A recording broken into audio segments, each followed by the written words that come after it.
ప్రభు చెప్తాం. 46వ వచనం ఒకసారి చూడండి. మత్తయి సువార్త మత్తయి సువార్త 5వ అధ్యాయం 46. దేవుడు మాట చెప్తున్నాడు చూడండి.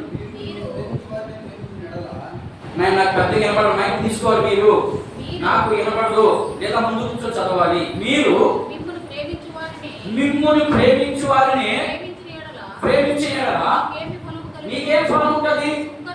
సుంకరులను అలాగూ చేయించున్నారు కదా. మీ సహోదరులకు మాత్రము వందనము చేసిన యెడల మీరు ఆగండి. రెండు విషయాలు కనబడుతున్నాయి ఇక్కడ. ఏమేమి కనబడుతున్నాయంటే, ఉదాహరణకి జీవనమ్మ వాళ్ళ బంధువులకే పెడితే కొత్తగా కలుపుకోవాలనుకో బంధువుల్ని, అలాంటప్పుడు వాళ్ళ బంధువులకే పెడితే వచ్చిన నాలో జాగ్రత్తగా అది అని అర్థం. అక్కడ ఏం చెప్తున్నాడంటే యేసు ప్రభు సుంకరులతో పాపులతో, అంటే సుంకరులు పాపులు ఒక బ్యాచ్గా ఉన్నారు. తర్వాత ధర్మశాస్త్ర ఉపదేశకులు అంటే శాస్త్రులు పరిశీలన ఉన్నారు కదా, వీళ్ళంతా ఒక బ్యాచ్ ఉన్నారు. వాళ్ళకే దండాలు పెడుతున్నారు. కానీ క్రీస్తు రక్తంతో కడగబడిన వారి తర్వాత అందరూ సమానమని దేవుని వాక్యం చెప్తా ఉంది. మరి ఏమో దేవుని దగ్గరికి వచ్చారు. ఇది ఏ సందర్భం? ఇది 5వ అధ్యాయం అంతా మత్తయి సువార్త 5వ అధ్యాయం ఏ సందర్భంలో మాట్లాడుతున్నాడు యేసు ప్రభు? గద్ది కొండ మీద ప్రశ్నలు. అంటే దేవుని ఎరిగేదానికి వచ్చారు వీళ్ళు. దేవుని ఎరిగేదానికి వచ్చి వాళ్ళకే దండాలు పెట్టుకుంటారు. అంటే మనం పెడుతున్నాం కదా, మన ఎక్కడ పెట్టుకుందామన్నా మన అనంతములకు సంబంధించినటువంటి ప్రకారం వాళ్ళలో ఒకరిని దేవుడు ఆశీర్వదించాడు, ఒకరిని శిక్షించాడు. శిక్షించబడినటువంటి ప్రజలు దేవునికి ఇష్టలైన వారిని మాత్రమే శిక్షిస్తాడు. ఈరోజు ఇప్పుడు ఉదాహరణకి వీళ్ళిద్దరు వచ్చారు కొత్తగా. ఇప్పుడు ఆయన కుమారుని ఎందుకు శిక్షిస్తుంది? ఎప్పటి పత్రిక చూద్దాం. నేను చెప్పడం కదా, అక్కడ చూద్దాం. ఎందుకు శిక్షిస్తుంది ఆమె కాదు, ఇక్కడ ఈయన దేవుడు చెప్తాడు. ఎప్పటికి రాసిన పత్రిక 12వ అధ్యాయం చూడండి ఒకసారి. ఎందుకు శిక్షిస్తారు? హెబ్రీయులకు రాసినటువంటి పత్రిక 12వ అధ్యాయం చివరి అధ్యాయం చివరి భాగంలో నుండి చూడండి. అక్కడ 5వ వచనం నుండి చదువు.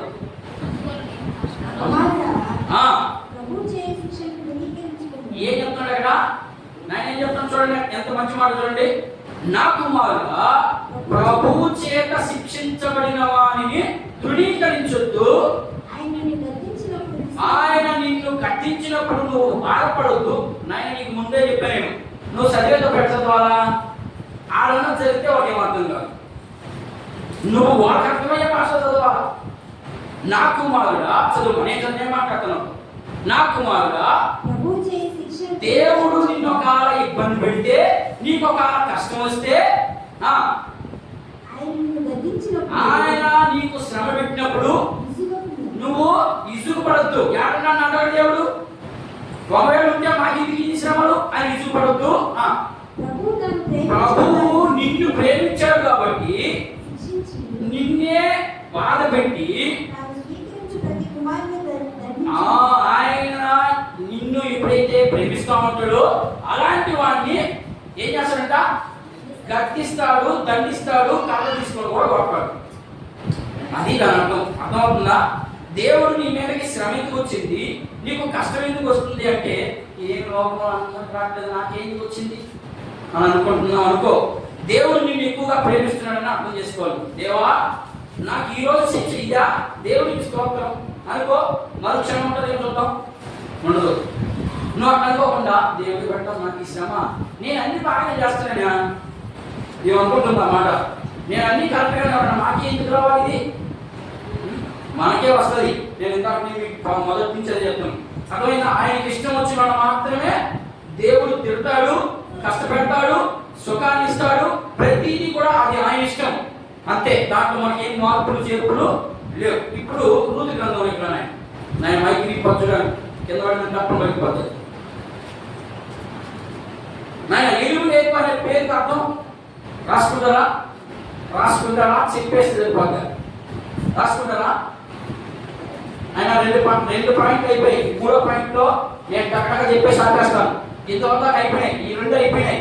ఇక్కడ ఏమి లేఖనం ఉంది. దానికి అర్థం ఏంటంటే దేవుడే నా రాజు. రాసుకోండి, టక్కటక్క రాసుకోవాలి. ఎనిమిది లేఖనం పేరుందా? నేను రూతు గ్రంథం చదువు ఆ మాట చదువు వాడికి వినిపించాలి. ఆ మనుషుని పేరు ఎలిమెలెకు. 6 విషయాలు ఉన్నాయి. 6 విషయాలు టక్కటక్క చెప్తాను, రాసుకోండి. అక్కడ ఎలిమెలెకు అనే మాటకి అర్థం ఇప్పుడు పెట్టుకుంటున్నాం మనం. ఏమని? దీవెనమ్మ అని పెట్టుకున్న పేరు. ఏమంటే దాని అర్థం ఏంటి? నిత్యము సంతోషంగా ఉంటుందని దాని అర్థం. దీవెన అంటే డబ్బులు వస్తాయి, లక్షలు కూడా కట్టడం కాదు అని అర్థం. ఒక్కొక్క పదానికి బైబిల్లో నుంచి పేరు తీసుకుంటే ఆ పేరులో ఉన్నటువంటి అర్థం తెలిసి పెట్టుకోవాలి. ఓకేనా? ఒకటి ఎలిమెలెకు అంటే అర్థము దేవుడే నా రాజు. తర్వాత అతని భార్య పేరు నయోమి. నయోమి అంటే అర్థం చేద. మారా అంటే చేదు. నయోమి అంటే తీపి లేకపోతే మధురం. అర్థమైందా? మారా అంటే చేదు, నయోమి అంటే తీపి లేదా మధురం. ఓకేనా? తర్వాత చదవండి. అతనికి 2 కుమారులు ఉన్నారు. ఎవరికి? నయోమికి ఎలిమెలెకు కలిసినటువంటి ఎలిమెలెకుకి నయోమికి పుట్టినటువంటి బిడ్డలు 2 ఉన్నారు. వాళ్ళ పేరు మొదటి వాని పేరు మహుల్లోను. మహుల్లోను అంటే అర్థం జబ్బు. అమ్మ మహుల్లోను పేరుకి అర్థము జబ్బు అని అర్థం చేసుకునే దానికి, లేకపోతే వ్యాధిగ్రస్తుడు, ఎప్పుడు వ్యాధితో ఉంటాడు అన్నారు కదా. ఆ పేరు చదువు. ఆయన పేరు గిలియోను. ఎప్పుడన్నా ఎంత తిను తింటనే ఉంటాడు, కానీ బలం ఉంటుందంటే అలాంటి సన్నగా పక్క కనబడతాడు. కానీ వాడు పోతే శబ్దం ఇంకేం కనబడ్డాయి అక్కడ చదువునే ఇంకా వచ్చిన. ఇప్పుడు యూదా బెత్లెహేము అనే ఒక ప్రాంతం ఉంది, బెత్లెహేము అనే ప్రాంతం ఉంది. 2 ప్రాంతాలు ఉన్నాయి. మీకు అర్థమవుతుందా అని చెప్పేది. పిల్లకాయల సంగతి మీరు పెట్టుకోబాకండి. వాడు అలసి తీసి పెట్టుకున్నా వాడు సాయి చూడొచ్చు. ఎందుకంటే వాక్యం మిస్ అయిపోతారు. మిస్ అయింది మళ్ళా చెప్పలేదు నేను. అర్థమైందా? ఇక్కడ యూదా బెత్లెహేము అని ఒకటి ఉంది. అర్థమైందా? 2 ఉత్తి బెత్లెహేము ఉంటుంది. ఇది ఏ ప్రాంతంలో ఉందో చూద్దాం. యెహోషువ గ్రంథం చూద్దాం. యూదా బెత్లెహేము అని ఒక ప్రాంతం ఉంది, మామూలు బెత్లెహేము అనే ప్రాంతం ఒకటి ఉంది. యెహోషువ గ్రంథం 19వ అధ్యాయం. ఆయన ద్వితీయోపదేశ కాండం పక్కనే ఉంటుంది. మొదట్లో ద్వితీయోపదేశ కాండం పక్కన ఉంటుంది. చూడండి, యెహోషువ గ్రంథం. ఇది బబులోనీయులకు ఇచ్చినటువంటి ప్రాంతం. ఇది 6 దేశాలు ఇచ్చాడని చెప్పాను కదా, 6 ప్రాంతాలు ఇచ్చాడని చెప్పాను కదా. ఆ ప్రాంతాల్లో ఉంది. ఇక్కడ చూసారా? 19వ అధ్యాయం 15వ వాక్యం చదువుతున్నాయి.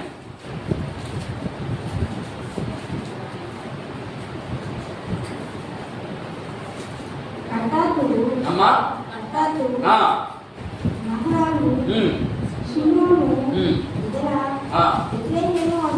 ఏమన్నా అర్థమవుతుంది మీకు? ఏమమ్మా ఈ భాష ఏమన్నా అర్థమవుతుందా? బాగా చదువుతున్నాయా?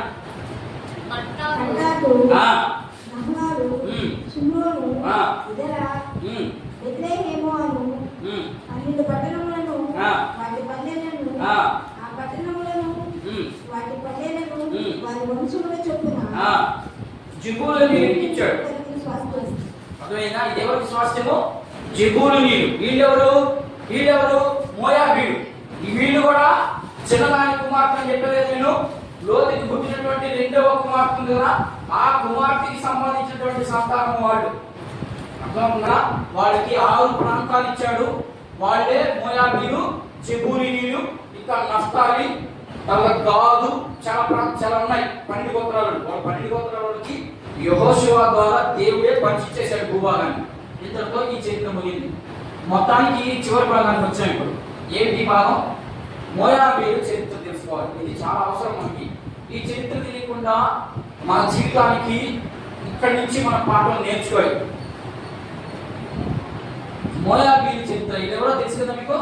తెలుసు కదా? ఇప్పుడు చెప్పాను నేను, లోతు యొక్క సంతానం అని చెప్పాను. అయితే వీళ్ళలో 2 మంచి విషయాలు ఉన్నాయి. ఒకటి, సహాయపడ్డారు. ఫస్ట్ 2 వాళ్ళనే బందీగా తీసుకుపోయారు. ఎవరినమ్మా? ఇశ్రాయేలు. ఇది జాగ్రత్త. మనం ఇదంతా స్టోరీ మీకు లాస్ట్ లో రెఫరెన్స్ చూపిస్తాను. దేవుడు ఒక్కొక్కరికి ఒక్కొక్క భూభాగాన్ని ఇచ్చాడు. 12 మందికి 12 భూభాగాలు ఇచ్చేశాడు. అందులో లేవీయులకి యూదాకు మాత్రము భూభాగాన్ని ఇవ్వలేదు. అంటే ఎన్ని గోత్రాలకు ఇచ్చాడని అర్థం? 10 గోత్రాల వారికే ఇచ్చాడు. ఈ 10 గోత్రాల వారిలో వీళ్ళు కూడా ఉన్నారు. ఎవరున్నారు? మోయాబీలు ఉన్నారు, తర్వాత జెబూలూను, నఫ్తాలి, గాదు, రూబీను ఉన్నాయి కదా, గోత్రాలు ఉన్నాయి కదా. ఆ గోత్రాల వాళ్ళకి ఇచ్చేశాడు. ఇచ్చినప్పుడు వీళ్ళకి కూడా ఇచ్చాడు. వీళ్ళలోనే ఆ 10 గోత్రాల వారు. ఓకేనా?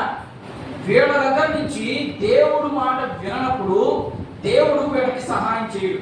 సహాయం చేయనప్పుడు వీళ్ళు బలం కలిగినోడు కాబట్టి వీళ్ళు వచ్చి వీళ్ళతో యుద్ధం చేసి వీళ్ళ భూభాగాన్ని వీళ్ళ దగ్గర ఉన్నదంతా సంపాదన అంతా తెచ్చేస్తున్నారు. వాళ్ళే మోయాబీ. అర్థమవుతుందా? ఎవడైతే బలహీనంగా ఉంటాడో బలవంతుడు ఏం చేస్తాడు? ఇప్పుడు బలహీనుడు కొట్టి ఎత్తుకెళ్తాడు. అట్లా ఎత్తుకొచ్చేసారు ఇశ్రాయేలు 10 గోత్రాల యొక్క భూభాగాన్ని. దేవుడు పంచిపెట్టినటువంటి భూభాగం ఇది 10 గోత్రాల వాళ్ళకి. ఈ 10 గోత్రాల వాళ్ళు దేవుని విడిచిపెట్టినప్పుడు దేవుడు ఎవరికి సహాయం చేయడు. దేవుని ఆజ్ఞ పాటిస్తా ఉన్నప్పుడు మాత్రమే దేవుడు వీళ్ళకి సహాయం చేసేవాడు, లేకపోతే సహాయం చేయలేదు. సహాయం చేయలేదు కాబట్టి వీళ్ళ దగ్గర ఉన్నటువంటి భూభాగాన్ని అంతటినీ ఎవరు తీసుకొచ్చేసారు? వీళ్ళు ఎవరి దగ్గర తీసేస్తున్నారు? మోయాబీలు, తర్వాత యెబూసీలు ఉన్నారు, చాలా మంది ఉన్నారు. వాళ్ళని చదువుతాం ఒకసారి. ఎవరు ఉన్నారు? యెహోషువ గ్రంథం అన్నాడు ఆయన. ఒకసారి 2వ అధ్యాయం చేయండి. యెహోషువ గ్రంథము 3వ అధ్యాయం తీసారా? 3వ అధ్యాయం 7వ వచనం కానీ చదువుకుంటారు ఆయన. మీకు అంటే కరెక్ట్ గా బోర్డు చూపిస్తాను, అది చదవండి. తర్వాత మీరు ఇంటికి చదువుకోండి. ఓకేనా? 9వ వచనం కానీ చదువుకున్నాను. కాబట్టి యెహోషువ మీరు ఇక్కడికి వచ్చి మీ దేవుడైన యెహోవా మాటలు వినుడని ఇశ్రాయేలుకు ఆజ్ఞాపించాడు.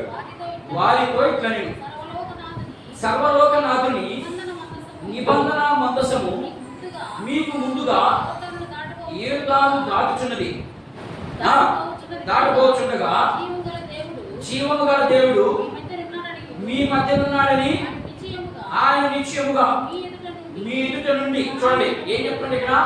యెహోషువ చెప్తున్నాడు ఇశ్రాయేలుకి. పంచించింది ఆయనే కదా, భూభాగం అంతా పంచించింది యెహోషువనే. పంచించి ఏం చెప్తున్నాడంటే యెహోవా నిబంధన మందసం మీ మధ్య ఉంది. అంటే దేవుడు మీ దగ్గరే ఉన్నాడు. మీ దగ్గర ఉన్నారు కాబట్టి మీ దగ్గరికి ఎప్పుడు వచ్చి నిలబడలేడు. ఎప్పుడు మందసం మీద, మీ మందసం దగ్గర మీరున్నప్పుడు. ఇక్కడ 2 పాయింట్లు అర్థమవుతున్నాయా? మందసం మీ దగ్గర ఉంది, మీరు మందసం దగ్గర ఉండాలి. అర్థమవుతుందా?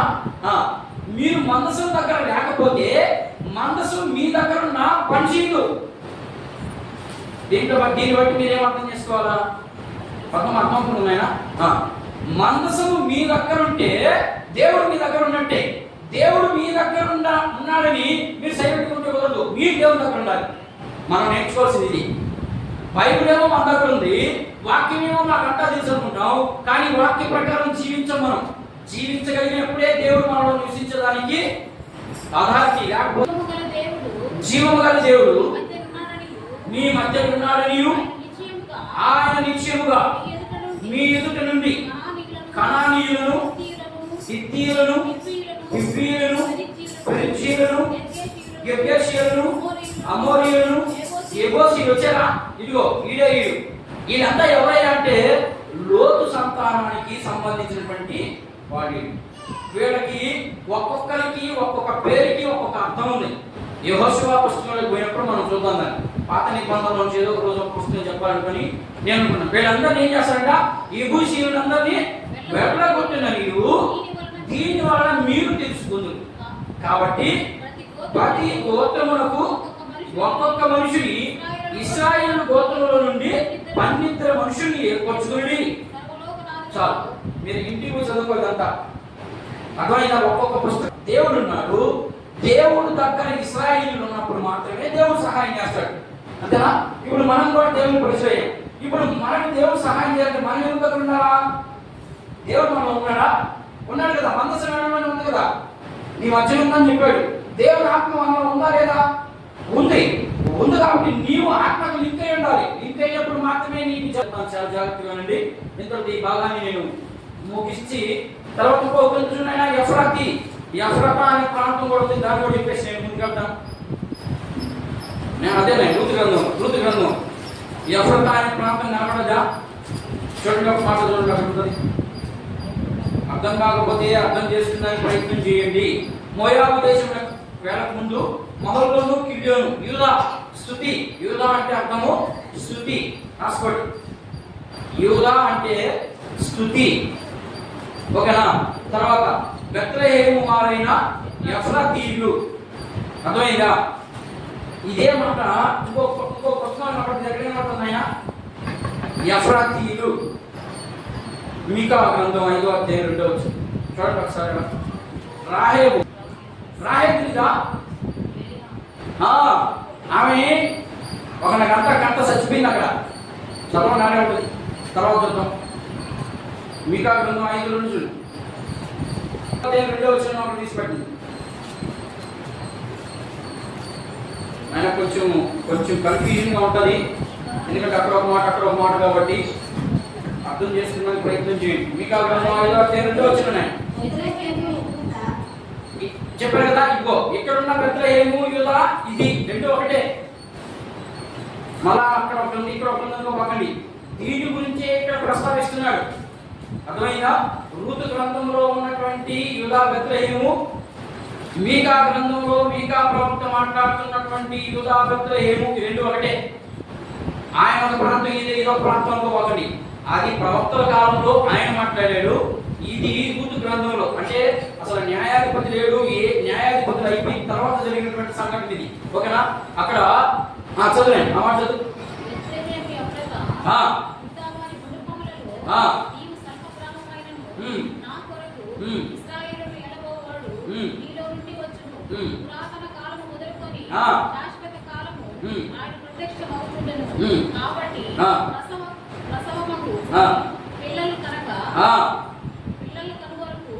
ఆయన వారిని అప్పగించును.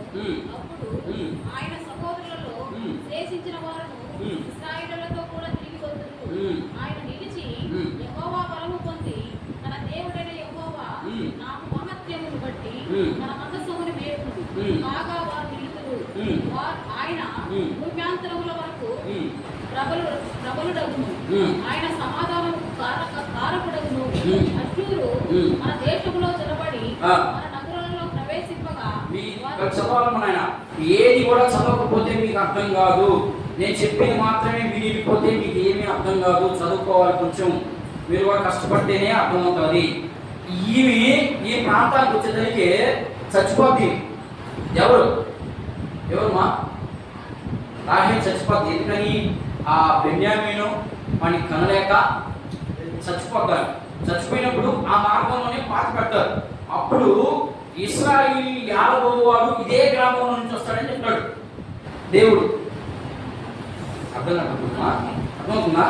కన్ఫ్యూషన్ ఉంది కదా? నాకే కన్ఫ్యూషన్ అనిపిస్తుంది, మీకు ఇంకెంత కన్ఫ్యూషన్ ఉంటుందో.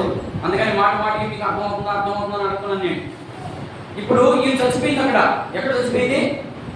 ఆదికాండం 37 చదువునాయన. మీరు ఒక గంట తీసి పెట్టుకోవాలని చెప్పాను. ఆదికాండము 35వ అధ్యాయం 20వ వచనం చదువునాయన.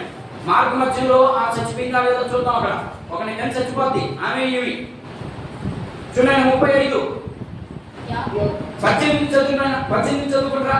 వేరుకుంటే అదే అమ్మా. ఇంకొంచెం ముందుకెళ్ళు.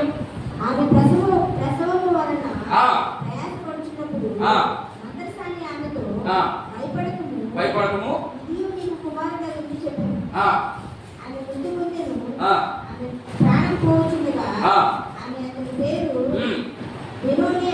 ఏ పేరు పెట్టిందంట?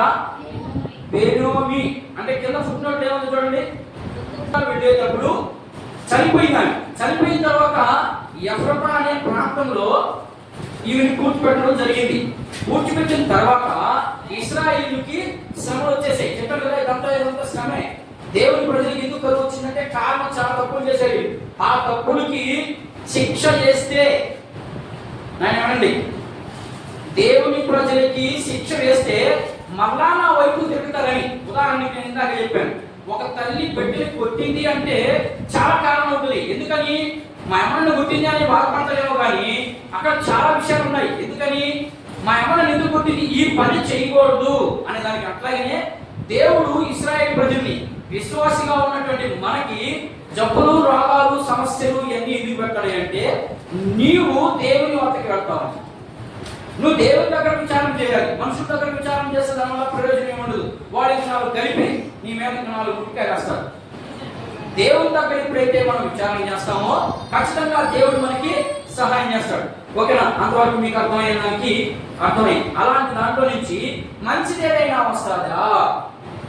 శ్రమలో ఉన్నారు కదా, ఎప్పుడతా యుగా వారి కుటుంబంలో నుంచి మిమ్మల్ని 7 వాడు ఒకరు వస్తాడని ప్రవచనం చెప్పాడు కదా మీకు. వచ్చేవాడు ఎవరు? యేసు ప్రభు. కన్ఫ్యూజన్ ఉందమ్మా. భూమిని ఇచ్చిన తర్వాత వీళ్ళు తప్పు చేశారు. వీళ్ళు తప్పు చేసిన తర్వాత యెహోషువ గ్రంథంలో ఉన్నటువంటి 6 గుంపులు ఉన్నాయి కదా, కనానీయులు, ఫెర్జీలు, యెబూసీయులు, గిర్గాషీయులు ఉన్నారు కదా. వీళ్ళు ఎప్పుడైతే దేవునికి వ్యతిరేకమయ్యారో, దేవుడు వీళ్ళకి సహాయం లేకుండా ఏం చేయకుండా గమ్ములైపోయాడు. వీళ్ళ పవర్ చూపించాడు. పవర్ చూపించి ఇశ్రాయేలు అంతటినీ కొట్టి వాళ్ళ దగ్గర ఉన్నటువంటి భూభాగాన్ని అంతటినీ పెరికేసుకున్న తర్వాత అప్పుడు వీళ్ళకి బుద్ధి వచ్చింది. కొంతకాలానికి మీరు శ్రమ పడుతున్నారు కదా, ఇదిగో మీ శ్రమ నుంచి విడిపించేదానికి ఒక ఆయన వస్తాడు. ఎవరైనా?